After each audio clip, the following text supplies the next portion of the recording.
Hi there, I'm Joey. I'm Jacob. And we are watching Star Trek for the first time. Last time on Star Trek, you know, the one actress that played the farmer girl in that, I actually just listened to in some Big Finish, in my Doctor Who Big Finish listening. Yes. It's very funny. Actually, no, addendum though I do want to make to our, because I was thinking about this in like the 2 days since we last recorded. Okay. I was thinking about this. I realized that our ranting about last episode kind of makes it sound like we're like, oh yeah, look at the fucking polyamory. Like, no, polyamory is like a pretty normal thing these days. Like, we're not like disavowing that. It is the shitty way in which Gene Roddenberry's Star Trek decides to portray this thing, and it's that, oh well, she just wants to fuck this guy, and like it's like, okay, no, I see. Know, that I was thinking of that. I was like, you know, I wonder if that could be misconstrued that way. We were not thinking about it that way, at least. So anyway, today we're watching an episode called Manhunt. Manhunt. Hopefully, it's an exciting episode. Oh god, I'm trying to think of the Manhunter mantra from Green Lantern, and now I can't. No man escapes the Manhunters. That's it. No man escapes the Manhunters. So I don't know. Anyway, I guess we're gonna see what it's all about. We'll I doubt Green Lantern. We're gonna see what it's all about. We're gonna get into post episode thoughts in a second. Be sure to join us then. We're about to watch Manhunt. I can't quite explain it, but there are certain times when I just don't mind Gene Roddenberry's horniness. Maybe okay, it's a couple things. Maybe because from a behind the scenes perspective, it's his wife, so I find that kind of funny. Yes. And also because it's Majel Barrett, she recognizes, I think, also that she can be the butt of the joke, and sort of still be in the minds of many Star Trek royalty, you know. So maybe that's it. Like she could play a completely ridiculous character that will never have anything good, quote unquote, like, in terms of goals, happen. Yeah. And again, it very much is like she is the butt of the joke, and so is Picard for that matter. And they're both playing into it, I think. In what is essentially a sex comedy. Like that's all this is. Yeah. This is a classic. I mean, I'm trying to think of, is there a case in like TOS where we kind of have that? I guess the closest that comes to my mind is Amok Time, actually. Just sex portrayed in different ways. Yeah, I guess so. Yeah. But yeah, we kind of have that here. Deanna Troy's mom is back. Loxana Troy, who I just learned to say her name this episode, and I'm never gonna forget it now because my god, how great is Majel Barrett? She's fucking fantastic. She's phenomenal. She's fantastic. I love her and everything. Haven isn't even an episode that I like adored way back when we watched it, but like, she's amazing. She is the most memorable thing about it. Her and of course Mr. Hom, our boy Lurch. Indeed. I was happy to see him back too. Yeah, but no, I mean, I like this more than Haven, I would say. I also liked it more than the other season 1 episode that it is a sequel to, which is The Big Goodbye, actually.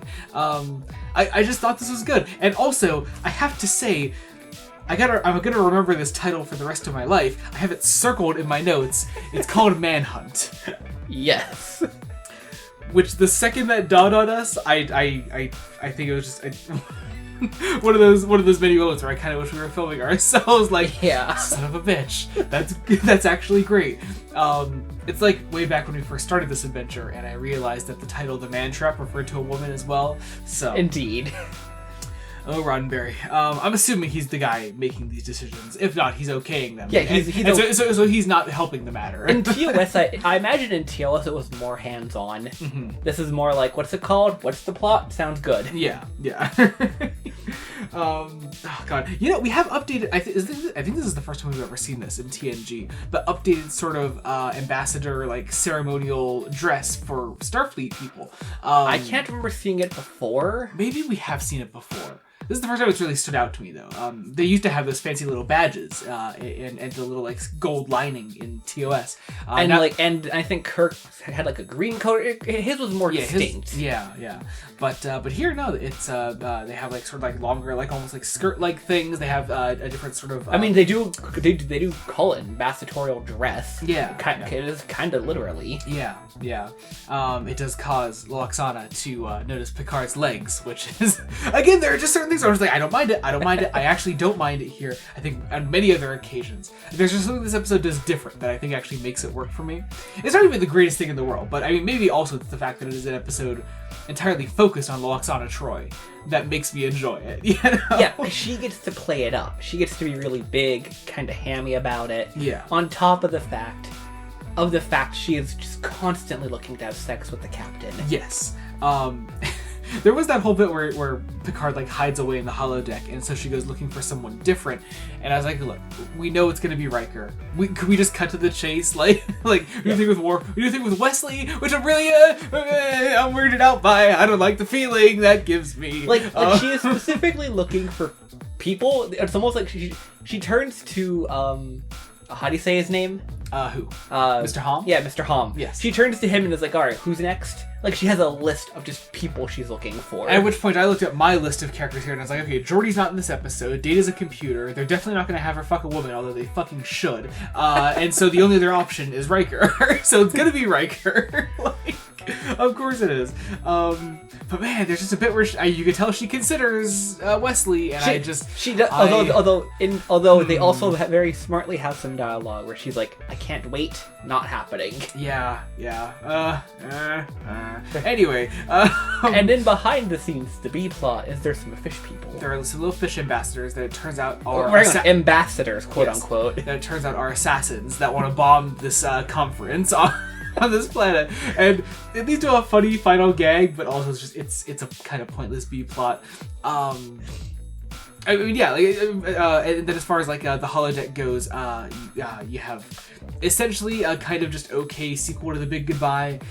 You get Robert Costanzo. Harvey Bullock himself is in this, who's not in it nearly enough, but he gets a guest star credit like in the main episode, which is weird. Yeah, which, you know what though, he comes running in with a machine gun. It is not funny. a Tommy gun. Yeah, and I didn't realize because I clocked his guest credit and I was like, that's Harvey Bullock, and I didn't know where he was going to show up in the episode, and then he started talking. I was like, wait a second, that's Harvey Bullock, because he's not changing his voice at all, and it's just it's very fun.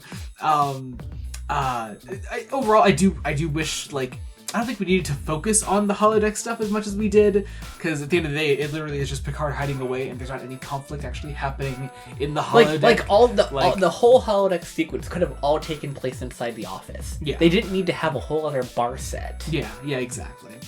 What else? I loved the scene where Data was covering for Picard, and he was telling his anecdotes to Loxana. Very funny.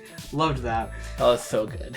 How funny is Jonathan Frakes in this? I love him in this. You could just tell he's having a blast with this script and is laughing his ass off at Patrick Stewart the whole time. Yeah, because when it comes up, it's because Picard goes to Riker and Diana, and he's like to Diana, he's like, your mother is chasing me down for some reason. Yeah. And she's like, because it's reverse menopause essentially. Yeah.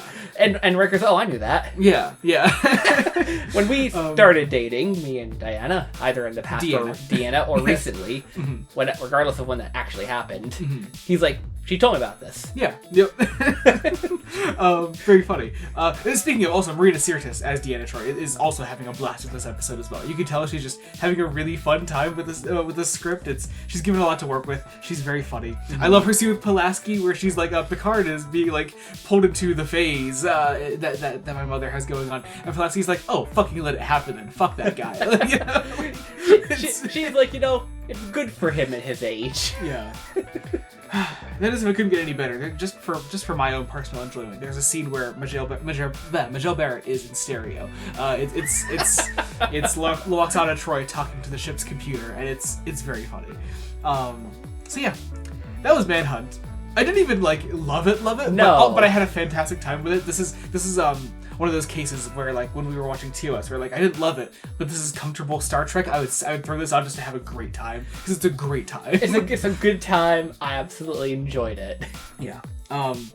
Oh man, 3 to go in the season. Then we're on to what I hear is consistently great Star Trek. So, yay! With any luck. All right, thank you all so much for watching. Be sure to join us next time when we continue Star Trek: The Next Generation. Until then, this has been Joey Morgan. I'm Jacob. Goodbye.